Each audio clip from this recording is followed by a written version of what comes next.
Hello बच्चों, कैसे हैं आप लोग। तो बच्चों, आज का लेक्चर स्टार्ट करने से पहले आप लोगों से एक रिक्वेस्ट है कि जो स्टूडेंट्स हमारे इस यूट्यूब चैनल को सब्सक्राइब नहीं किए हैं वो कर लीजिए। सब्सक्राइब करने से फ़ायदा क्या है, अगर आप सब्सक्राइब करते हो तो जो भी लेक्चर अपलोड्स होता है उसका इन्फॉर्मेशन आपको ऑटोमेटिकली मिलेगा। ठीक है, आज लेक्चर अपलोड हुआ तो आज तुरंत मिल जाएगा। और बच्चों, आगे का लेक्चर पढ़ने से पहले एक काम तो जरूर करिए। सबसे पहले वीडियो को लाइक करिए। जो लाइक बटन है इस तरह ऊपर है, उसको दबाना है। ठीक है, चलो बच्चों, आज हम लोग ट्रिग्नोमेट्री में ग्राफ ऑफ ट्रिग्नोमेट्रिक फंक्शन पढ़ेंगे। हाँ, लास्ट क्लास में भी हम लोगों ने ग्राफ ऑफ ट्रिग्नोमेट्रिक फंक्शन देखा था। और किसका ग्राफ देखा था? y equal to sine x का। अब साइन एक्स के आगे जो है किसका ग्राफ हम लोग को जानना है? y equal to cos x का। जैसा कि आप लोग को पता है बच्चों कि यहाँ x का वैल्यू जो होता है डोमेन होता है और y क्या होता है? रेंज। ठीक है, तो कॉस एक्स का ग्राफ कुछ साइन एक्स का ग्राफ जो होता है उसी टाइप का दिखता है। ये y एक्सिस और ये x एक्सिस है आपका। ठीक है, इसको हम लोग ऑरिजिन बोलते हैं। तो साइन एक्स का ग्राफ जिस तरह से होता है उसी टाइप का कॉस एक्स का भी ग्राफ दिखता है। देखने में दोनों एक ही टाइप का होता है, बस थोड़ा सा डिफरेंस होता है बच्चों। देखो यहाँ पर क्या डिफरेंस होता है कि जैसा कि आप लोगों को पता है कि साइन 0 0 होता है, मतलब साइन 0 क्या होता है? 0 होता है। लेकिन कॉस 0, जैसे y equal to cos x है, तो अगर x इक्वल टू 0 पुट करोगे तो y इक्वल टू कॉस 0, और कॉस 0 का वैल्यू होता है 1। यानी जब x का वैल्यू आप 0 ले रहे हो तो y का वैल्यू 1 आएगा। यहां पर y का वैल्यू क्या आएगा? 1। ठीक है, इस तरह से y का वैल्यू 1 आया। अगर x का वैल्यू आप π/2 लेते हो तो y का वैल्यू जो आएगा cos π/2 आएगा, और cos π/2 0 होगा। यानी π/2 पे y का वैल्यू 0 हो जाएगा, और 0 कहाँ होता है? यहाँ पर। तो y का वैल्यू 0, मतलब ये जो पॉइंट होगा वो क्या होगा? π/2। इसी तरह से जब x का वैल्यू -π/2 आप लेते हो तो y equal to cos of -π/2 भी किसके इक्वल होता है? 0 के इक्वल होता है। तो ये भी पॉइंट हो गया -π/2। तो साइन एक्स का जो ग्राफ होता है वो ऑरिजिन से पास करता है, लेकिन कॉस एक्स का ग्राफ ऑरिजिन पे 1 होता है, मतलब यहां से पास करता है, वाई एक्सिस को 1 पे इंटरसेक्ट करता है। अब इस तरह से फिर आगे ये -1 तक जाएगा नीचे बच्चों, -1 तक। तो अगर देखा जाए ये ग्राफ जो है -1 तक जाएगा, -1 तक। तो साइन एक्स का ग्राफ जो है इस तरह से ड्रॉ हो जाएगा। ये सॉरी, कॉस एक्स का ग्राफ, कॉस एक्स का ग्राफ ड्रॉ हो रहा है इस तरह से। -1 से 1 के बीच में ग्राफ रहेगा।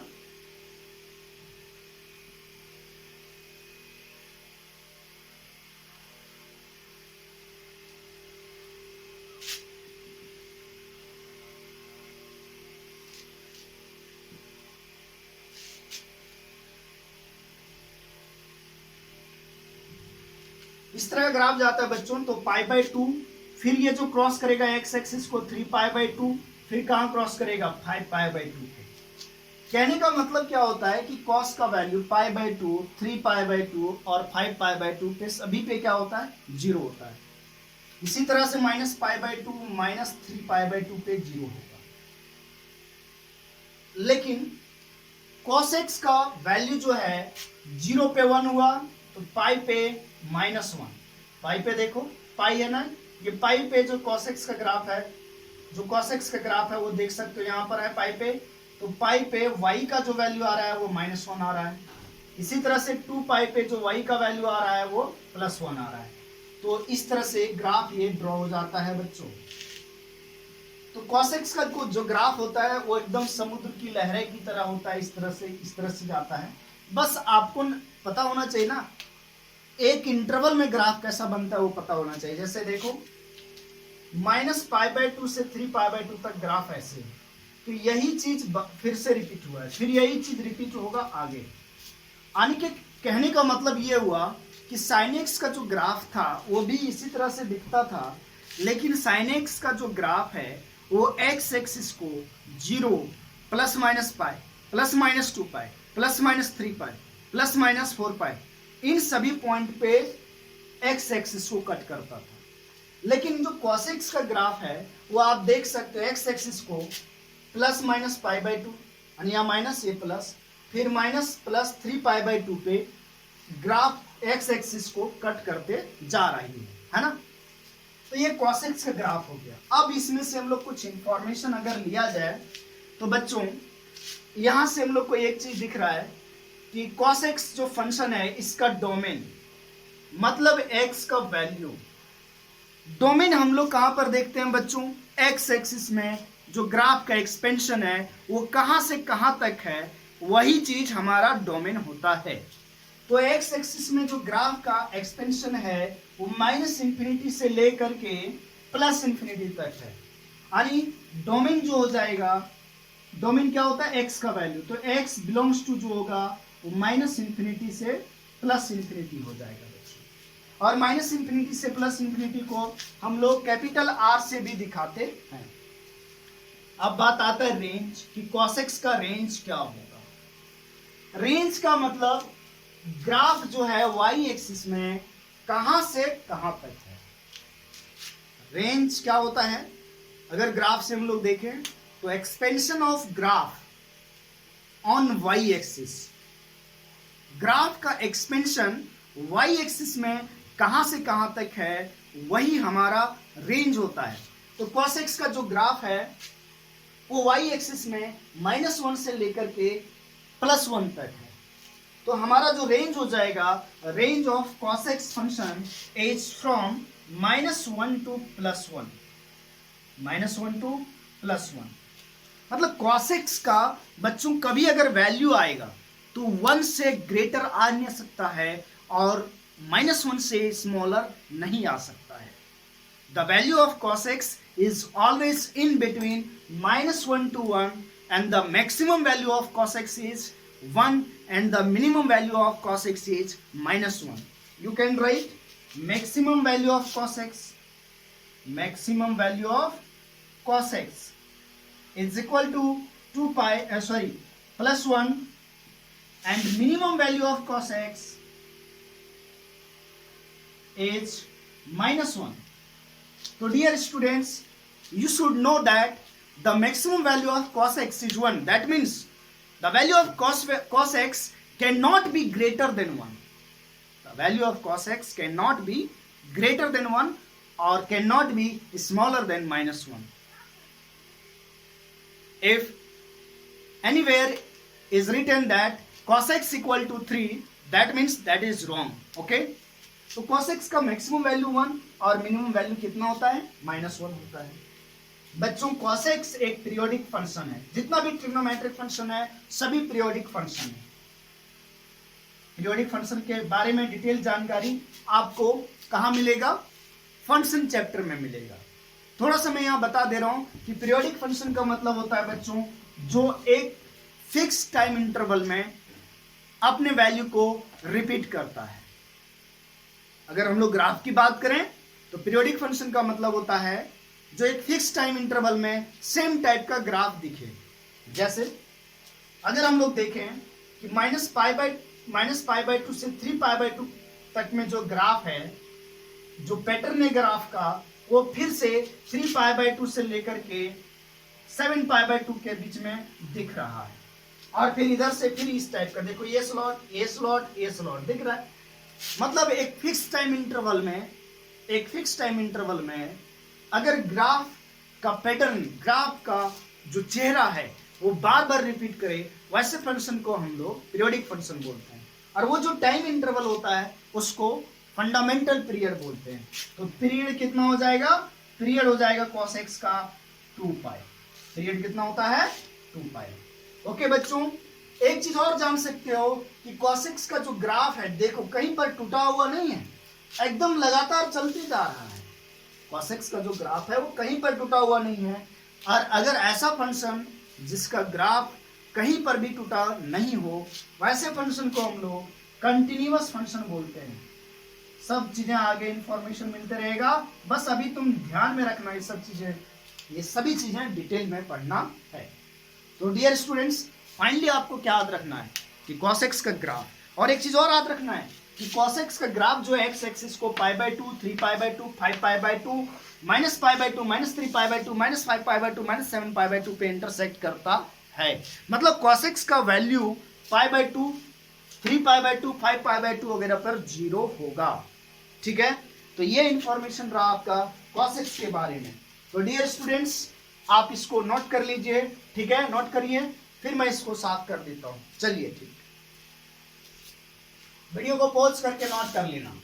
नेक्स्ट फंक्शन आ रहा है हमारा बच्चों tan x sin x का बारे में हम लोग लास्ट क्लास में डिस्कस किया था। cos x के बारे में अभी जानकारी मिल गया। अब हम लोग डिस्कस करते हैं tan x का ग्राफ,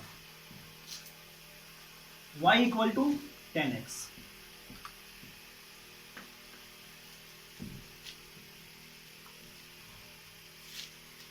हाँ बच्चों, ये तीसरा नंबर होगा y equal to tan x।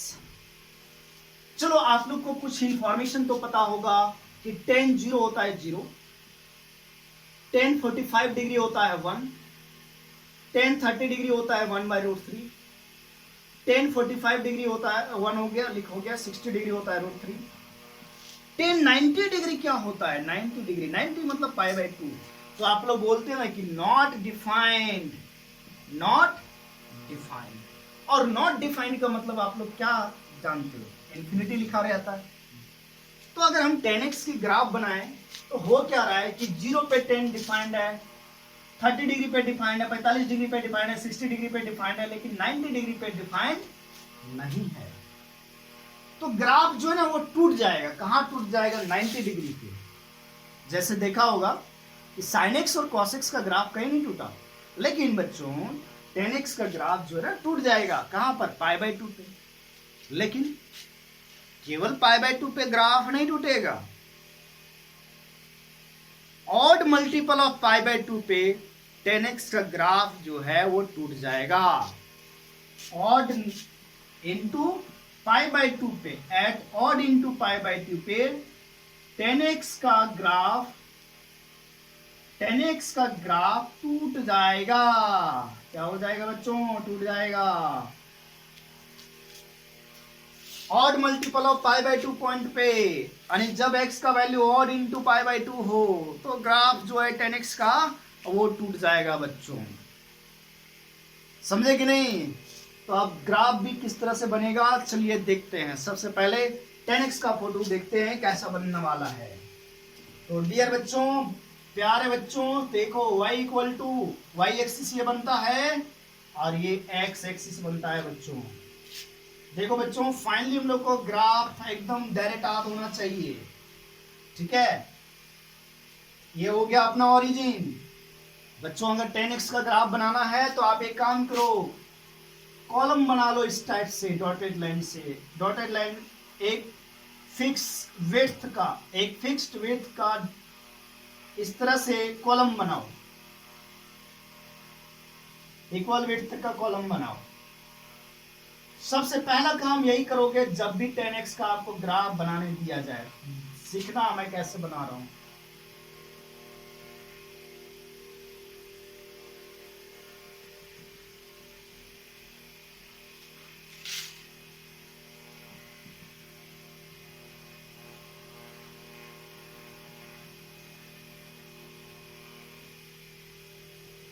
Okay students, हो गया? सभी लोगों ने ऐसा कर लिया। चलिए, अब अगर आप लोगों ने इस तरह से डॉटेड लाइन से इस तरह कॉलम बना लिया, इक्वल लेंथ का कॉलम। नाउ लेट्स सी, आपको क्या करना है बच्चों? ये 0 हो गया, ये π/2 हो गया बच्चों, ये 3π/2 के बाद पाई, मतलब π/2 के इंटरवल में यहाँ नाम लिखते जाओ। फिर पहले 0, फिर π/2, फिर पाई के बाद आएगा, फिर π/2 ऐड करोगे 3π/2, 3π/2 में π/2 ऐड करोगे बच्चों 2π, और फिर क्या आ जाएगा यहाँ पर 5π/2। ओके बच्चों, यहाँ 8 लिखा हुआ था, आप लोगों ने कॉपी वैसे कर ही लिया होगा, इसको मैं साफ कर देता हूं।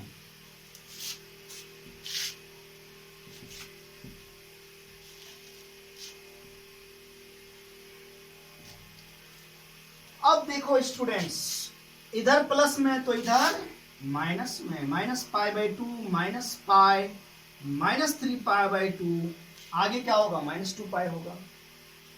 आप लोगों ने देखा कि tan 0 का वैल्यू 0, लेकिन tan π/2 पे इंफिनिटी चला गया, π/2 पे इंफिनिटी इधर चला गया।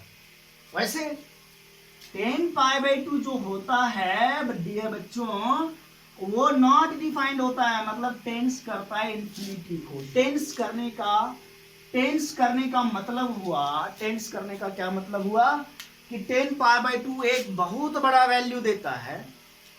tan π/2 मतलब tan का वैल्यू π/2 पे एक बहुत बड़ा वैल्यू होता है, बहुत बड़ा, जितना तुम इमेजिन नहीं कर सकते, जिसको रिप्रेजेंट करते हैं इन्फिनिटी से। और इन्फिनिटी कोई नंबर नहीं होता है, इन्फिनिटी एक सिंबल है जो बहुत बड़े नंबर को रिप्रेजेंट करता है।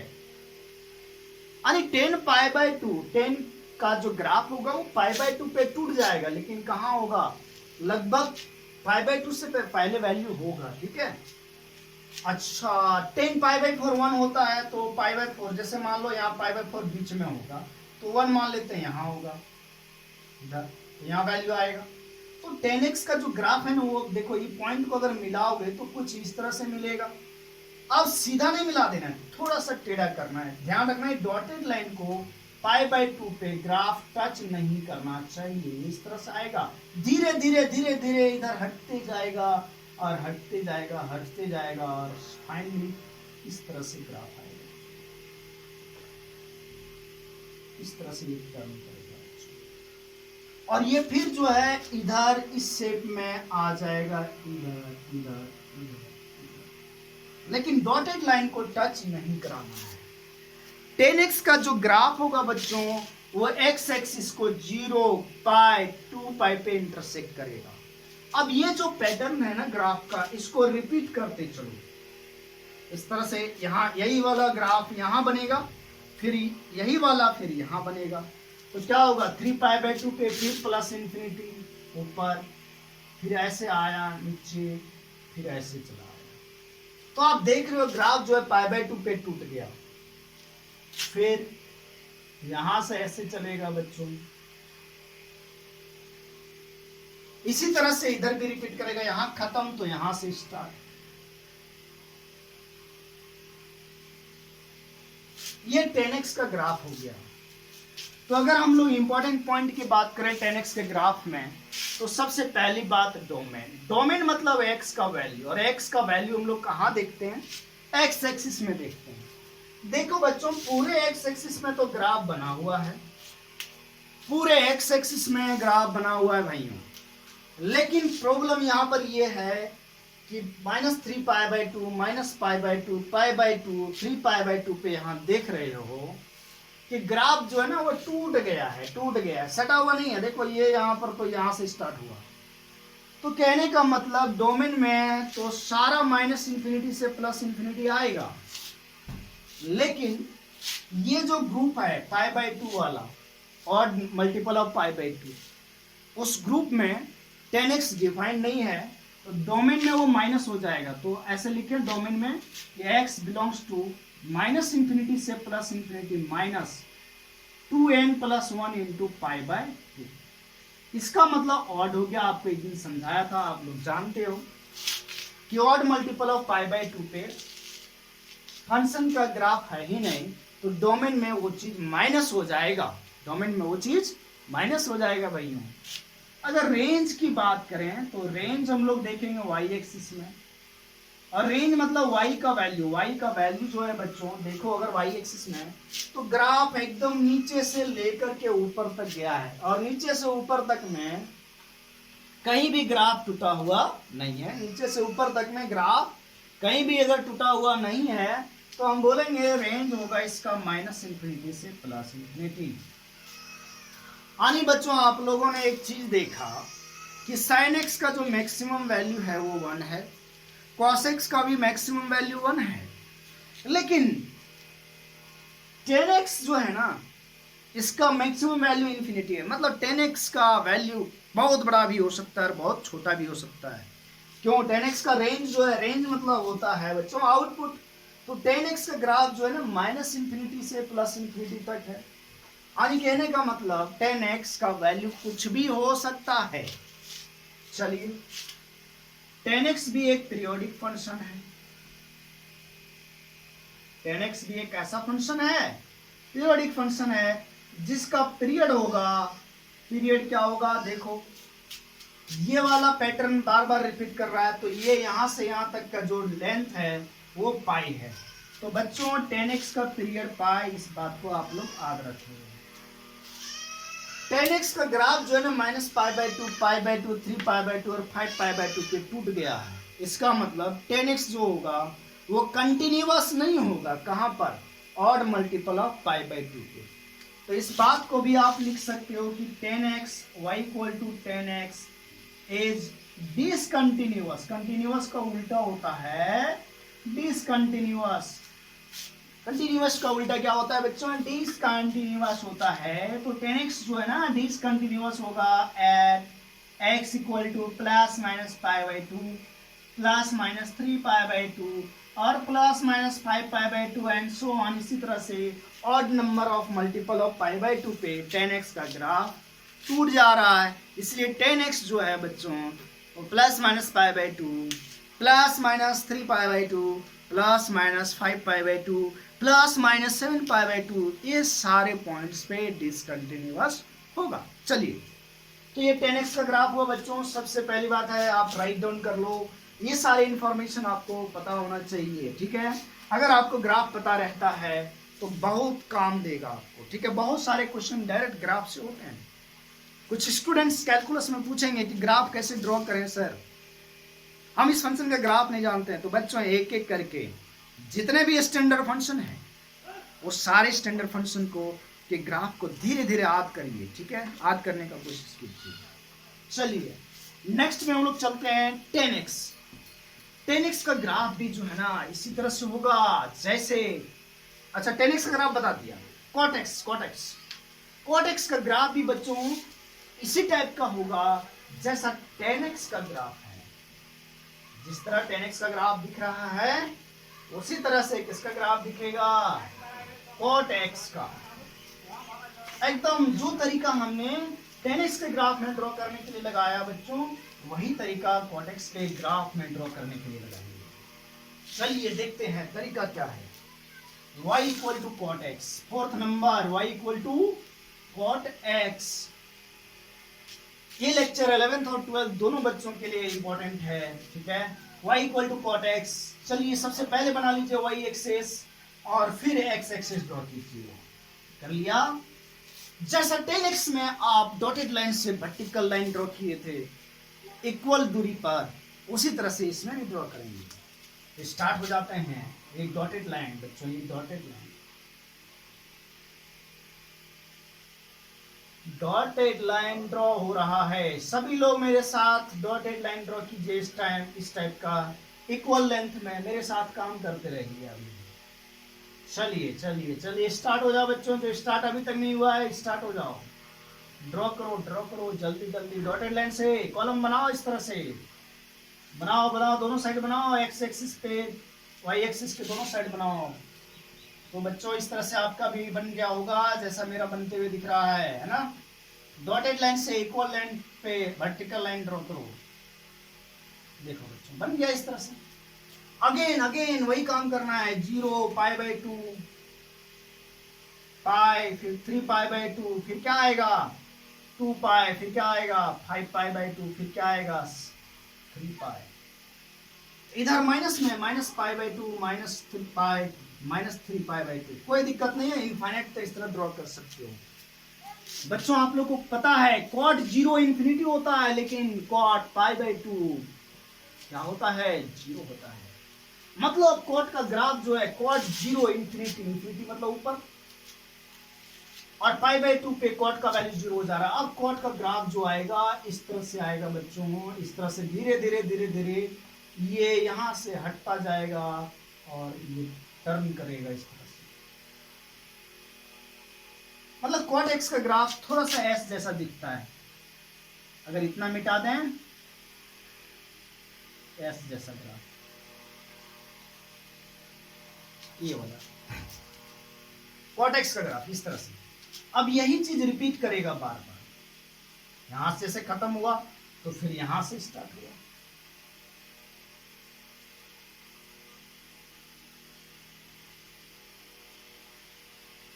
फिर यहां से खत्म हुआ, यहां से स्टार्ट हुआ।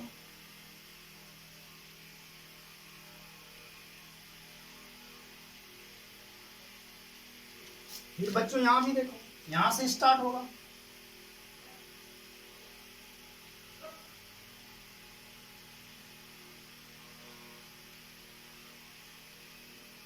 तो आप यहां पर क्या देख रहे हो कि कॉटेक्स का जो ग्राफ है ना, वो एक्स एक्सिस को कहां इंटरसेक्ट कर रहा है, π/2, 3π/2, 5π/2 पे एक्स एक्सिस को इंटरसेक्ट कर रहा है। इसी तरह -π/2, -3π/2 पे इंटरसेक्ट कर रहा है। और जो ग्राफ है बच्चों कॉटेक्स का, वो टूट गया है। कहां पर? 0 पे। देखो ग्राफ टूट गया है, यहां स्टार्ट है फिर यहां खत्म। पाई पे टूट गया, 2π पे ग्राफ टूट गया, 3π पे टूट गया है। इसका मतलब कॉटेक्स का जो ग्राफ होगा वो डिसकंटिन्यूअस हो जाएगा। कहां कहां पर? 0, ±π, ±2π, ±3π पे। सबसे पहले इंपॉर्टेंट पॉइंट में डोमेन लिखें। डोमेन है बच्चों, यहां पर देख सकते हो कि ग्राफ जो है पूरे एक्स एक्सिस में दिख रहा है, -∞ से +∞ में। तो -∞ से +∞। लेकिन ग्राफ जो है ना बच्चों टूट गया है। कहां पर? 0 पे, पाई पे, 2π पे, 3π पे। इसी तरह से -π पे, आगे -2π पे ग्राफ टूट जाएगा। यानी ग्राफ टूट जाने का मतलब एक्स के जिस वैल्यू पे ग्राफ टूट गया है, इसका मतलब वो हमारे वैल्यू डोमेन में नहीं आएगा। तो यहां पर n π माइनस कर देंगे। n क्या होता है बच्चों? इंटीजर। देखो n का वैल्यू 0 रखोगे तो 0 माइनस हो गया, n का वैल्यू 1 रखोगे तो पाई माइनस हो गया डोमेन से। ठीक है।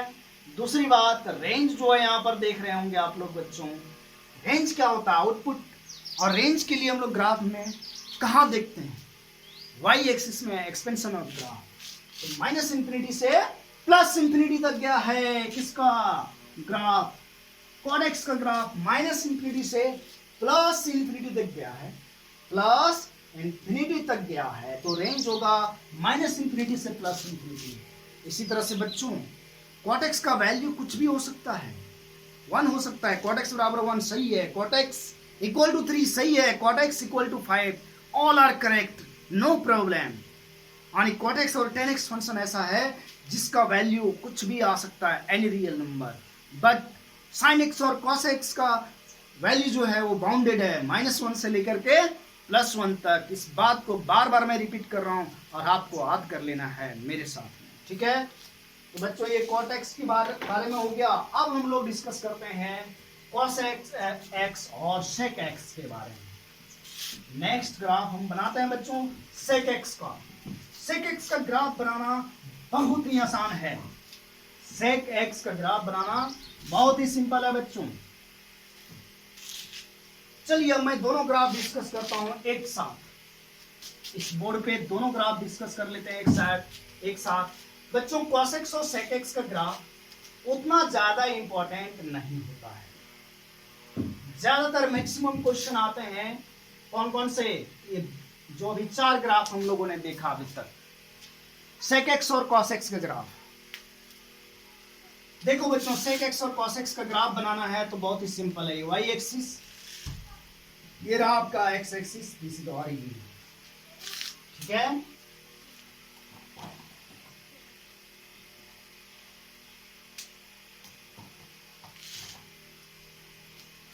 थोड़ा सा लाइन सीधा कर लेता हूं मैं।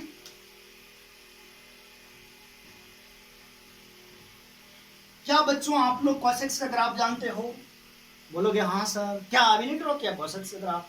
ड्रॉ किया ना cos x का ग्राफ? तो आप एक काम करो, डॉटेड लाइन से cos x का ग्राफ ड्रॉ कर लो, डॉटेड लाइन से।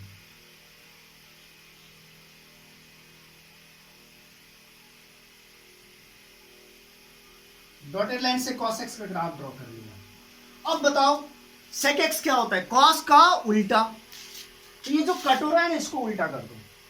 ये कटोरा जो है इसको उल्टा कर दो, ये कटोरा ऊपर उल्टा कर दो, बस जो आएगा वो sec x का ग्राफ आएगा। अब कटोरा को उल्टा करने से पहले काम करो, ये है ना पॉइंट, ये यहाँ इंटरसेक्ट कर रहा है ना एक्स एक्सिस को, तो यहाँ पर पास करते हुए एक वर्टिकल लाइन डॉटेड लाइन से ड्रॉ कर लो, ज्यादा बढ़िया दिखेगा। यहाँ पर भी ड्रॉ कर लो इस तरह से, इस तरह से यहाँ पर भी ड्रॉ कर लो, इस तरह से यहाँ पर भी ड्रॉ कर लो, और इस तरह से यहाँ पर। ऐसे ड्रॉ करने से ये जो कटोरा बना ना, कटोरा, इसको पलटने में आसानी होगा। अब अगर इसको पलटोगे बच्चों, तो पलटोगे तो इस तरह से पलटेगा कि नहीं, इस तरह से पलटेगा, इस तरह से पलट जाएगा। देख रहे हैं ब्लैक पेन वाला, ब्लैक इंक वाला जो ग्राफ है वो आपका sec x का ग्राफ है, sec x का ग्राफ है बच्चों।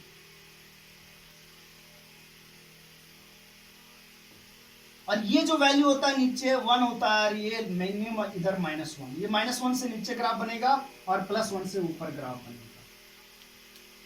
और cos x में आपको पता है ये 0 होता है, ये π/2 होता है, ये 3π/2 होता है बच्चों, और ये 5π/2, ये -π/2 और ये -3π/2। तो अगर तुम ये डॉटेड लाइन को छोड़ दो, अगर ये डॉटेड लाइन को हटा दो, मैं इसको हटा देता हूं, ठीक है। आप लोग दूसरे मार्कर से डॉटेड लाइन बनाना, दूसरे पेन से, ताकि क्लियर पता चले। अगर ये हटा दो तो cos x का ग्राफ तुम्हें, ये जो ब्लैंक x से दिख रहा है, ये sec x का ग्राफ दिख रहा है। cos x का ग्राफ हट गया, मतलब cos x का जो ग्राफ में जो कटोरा दिखता है ना, उसको ऊपर पलट दो, वही ग्राफ किसका बन जाएगा, sec x का। तो कहने का मतलब एक चीज आप सोचो कि sec x का जो ग्राफ होता है वो 1 से ऊपर होता है, और -1 से। कल को अगर हमको डायरेक्ट ड्रॉ करने बोलेगा ना कि sec x का ग्राफ ड्रॉ करो, तो मैं सिंपल सा काम करूंगा, एक डॉटेड लाइन इस तरह खींच लूंगा, ये 1, मतलब ये लाइन हो गया y = 1, इसके ऊपर ग्राफ बनाना है, और एक नीचे खींच लूंगा इसके, ये y = -1, इसके नीचे ग्राफ बनाएंगे। और मैं क्या करूंगा, तो एक कटोरा ऊपर बनाया, सबसे पहले यहाँ कटोरा बनाऊंगा y एक्सिस पे, कटोरा ऊपर, फिर ये खत्म हुआ, अब ये कटोरा नीचे, फिर ये खत्म हुआ, एक कटोरा, फिर यहाँ ऊपर, फिर ये खत्म हुआ, एक कटोरा नीचे। इस तरह से हम sec x के ग्राफ को ड्रॉ कर सकते हैं डायरेक्ट। तो मैंने दोनों तरीका बताया। चलो अब इसकी डोमेन रेंज की बात करें। तो sec x का जो डोमेन है बच्चों, तो वो सारा रियल नंबर -∞ से +∞, लेकिन वही डोमेन होगा क्या, जो cos x। देखो अब यहाँ ग्राफ जो है ना, देखो देखो देखो, ग्राफ जो है वो π/2, 3π/2, -π/2, -3π/2 पे टूट जा रहा है। टूट रहा है कि नहीं, देखो टूट गया। ये और ये ज्वाइंट है क्या, नहीं ज्वाइंट है। तो ये ऑड मल्टीपल ऑफ π/2 पे ग्राफ टूट गया, तो ये डोमेन में नहीं आएगा। रेंज का मतलब होता है y का वैल्यू। अब y का वैल्यू हम लोग कहाँ देखते हैं, y एक्सिस में देखते हैं। देखो ग्राफ बच्चों -∞ से -1 तक है, -∞ से -1 तक है, -1 तक है। फिर यूनियन, मतलब इसके बीच में ग्राफ है ही नहीं। फिर कहां से ग्राफ स्टार्ट है, 1 से लेकर के इंफिनिटी तक, 1 से लेकर के इंफिनिटी तक। ठीक है बच्चों, ये भी एक पीरियोडिक फंक्शन है, और इसका पीरियड होगा 2π। अगेन इसका पीरियड कितना हो गया, 2π हो गया। अब बच्चों 6 नंबर, ये आपका होमवर्क है। ग्राफ होमवर्क ड्रॉ करना है। sin x का ग्राफ जैसे मैंने बनाया था cos x का, उसी तरह sin x का ग्राफ डॉटेड लाइन से ड्रॉ कर लो। फिर जहां x एक्सिस पे कट करता है ग्राफ sin x का, वहां पर वर्टिकल लाइन इस तरह से ड्रॉ कर लो, और जो इस तरह का कटोरा दिखेगा उसको पलट दो, वो cosec x का ग्राफ बन गया। और नहीं तो मैं फटाफट बना देता हूं, cosec x का ग्राफ देखो इस तरह से, जैसा मैं नीचे बताया था। ये ऑरिजिन हो गया। एक डॉटेड लाइन खींच लो बच्चों, y = 1, डॉटेड लाइन खींच लो, हॉरिजॉन्टल डॉटेड लाइन खींचो जो 1 से पास किया, और एक नीचे भी खींच लो जो -1 से पास किया। उसके बाद इक्वल लेंथ का इस तरह से डॉटेड लाइन बना लो, इक्वल लेंथ का बना लो साथ में। ये बना लिया, ये बन गया। अब कटोरा बनाना स्टार्ट करो ऊपर में, ऐसे कटोरा बनेगा। फिर ऊपर एकदम y एक्सिस के इधर देखो, cos वाले में यहाँ कटोरा बना था, लेकिन sin में यहाँ से स्टार्ट करोगे। cosec में, sec में कटोरा ऐसे बना था, मैं sin बोल दिया था, सॉरी।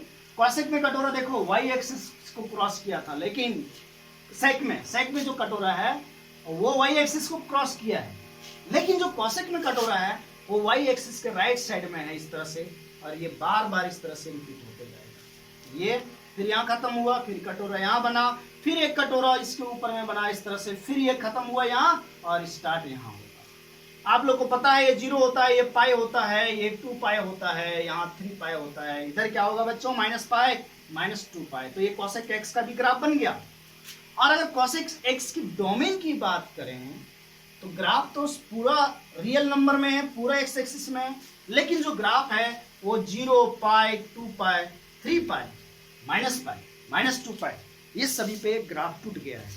तो यहाँ ये माइनस हो जाएगा n पाई।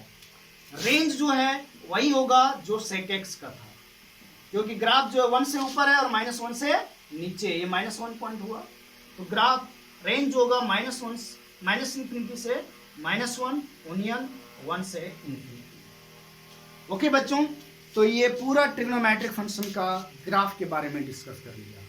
फाइनली बच्चों आपको याद क्या रखना है, सुनिए, आप लोगों को याद रखना है ग्राफ, डोमेन और रेंज। ये 11th क्लास के लिए इंपॉर्टेंट है, ग्राफ, डोमेन और रेंज।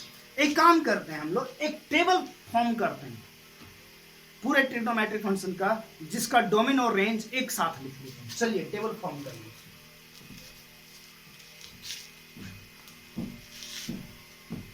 टेबल बनाया जाए डोमेन और रेंज ऑफ ट्रिग्नोमेट्रिक फंक्शन का। और ये पूरे ट्रिग्नोमेट्रिक फंक्शन के डोमेन और रेंज याद रखना है, अभी 11th क्लास में बहुत जरूरी है। और क्या याद रखना है, ग्राफ। अब घर में जाना 4 से 5 बार सारे ग्राफ को ड्रॉ करो अपने कॉपी में, ग्राफ, डोमेन, रेंज लिखो। बहुत ही इंपॉर्टेंट है, इतना इंपॉर्टेंट है कि आप सोच भी नहीं सकते हो, पूरे 11th 12th क्लास में और इन फ्यूचर में भी अप्लाई होते रहेगा। चलो देखा जाए, एक टेबल बनाइए, table for domain and range of function, range of trigonometric function. Okay, but construct the table. यहां ट्रिग्नोमेट्रिक फंक्शन लिखेंगे इस कॉलम में लिखेंगे डोमेन, और इस कॉलम में लिखेंगे हम लोग रेंज। ट्रिग्नोमेट्रिक फंक्शन डोमेन मतलब x का वैल्यू, और रेंज मतलब y का वैल्यू। टेबल कंप्लीट करते हैं। सबसे पहला function y equal to sine x. Sine x का जो डोमेन है बच्चों -इंफिनिटी से +इंफिनिटी, मतलब पूरा रियल नंबर, लेकिन रेंज जो y का वैल्यू था वो -1 से लेकर के +1 तक। cos x का y equal to cos x, domain -infinity से +infinity, that is real number, और रेंज -1 से +1। तीसरा नंबर हम लोग पढ़े 10x।